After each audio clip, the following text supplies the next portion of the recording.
These are tiny molecular machines, and they are doing this inside your body right now. To understand why, we have to zoom out. Every day in an adult human body, 50 to 70 billion of your cells die. Either they're stressed or damaged or just old. But this is normal. In fact, it's called programmed cell death. But to make up for all these lost cells, right now, billions of your cells are dividing, essentially creating new cells. And that process of cell division, also called mitosis, well, it requires an army of tiny molecular machines. So let's take a closer look. DNA is a good place to start, the double helix molecule we always talk about. This is a scientifically accurate depiction of DNA created by Drew Barry at the Walter and Eliza Hall Institute of Medical Research. If you unwind the two strands, you can see that each has a sugar phosphate backbone connected to the sequence of nucleic acid base pairs, known by the letters A, T, G, and C. Now the strands run in opposite directions, which is important when you go to copy DNA. Copying DNA is one of the first steps in cell division. Here, the two strands of DNA are being unwound and separated by the tiny blue molecular machine called helicase. Helicase literally spins as fast as a jet engine. The strand of DNA on the right has its complementary strand assembled continuously, but the other strand is more complicated because it runs in the opposite direction. So it must be looped out with its complementary strand assembled in reverse, section by section. At the end of this process, you have two identical DNA molecules, each one a few centimeters long, but just a couple nanometers wide. So to prevent the DNA from becoming a tangled mess, it is wrapped around proteins called histones, forming a nucleosome. These nucleosomes are bundled together into a fiber known as chromatin, which is further looped and coiled to form a chromosome, one of the largest molecular structures in your body.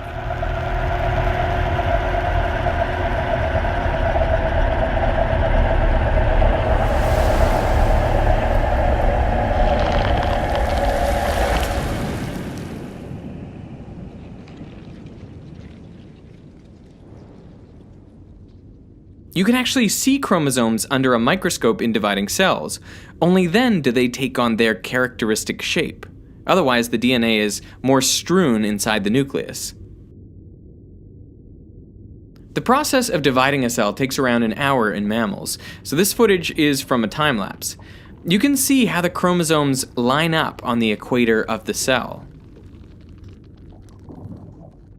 Now, when everything is right, they are pulled apart into the two new daughter cells, each one containing an identical copy of DNA. Now, as simple as this looks, the process is incredibly complicated and requires even more fascinating molecular machines to accomplish it. So let's look at a single chromosome. One chromosome consists of two sausage-shaped chromatids, containing the identical copies of DNA made earlier. Each chromatid is attached to microtubule fibers, which guide and help align them in the correct position. The microtubules are connected to the chromatid at the kinetochore, here colored red. The kinetochore consists of hundreds of different proteins working together to achieve multiple objectives. In fact, it's one of the most sophisticated molecular mechanisms inside your body. The kinetochore is central to the successful separation of the chromatids. It creates a dynamic connection between the chromosome and the microtubules. For a reason no one's yet been able to figure out, the microtubules are constantly being built at one end and deconstructed at the other. While the chromosome is still getting ready, the kinetochore sends out a chemical stop signal to the rest of the cell, shown here by the red molecules, basically saying this chromosome is not yet ready to divide.